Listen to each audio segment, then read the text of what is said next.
To enable airplane mode from the setting menu in Samsung Galaxy S23 Ultra, swipe down the top of the screen and then tap setting icon, tap connection, and then tap the gray on offset next to airplane mode to enable this option.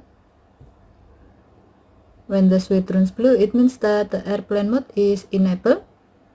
When this mode is enabled, your phone will turn off all network connection, including texting, internet access, Wi-Fi, and Bluetooth. However, while airplane mode is on, you can turn on Wi-Fi and Bluetooth again in setting or in the quick setting panels. Okay, thank you for watching. Have a nice day.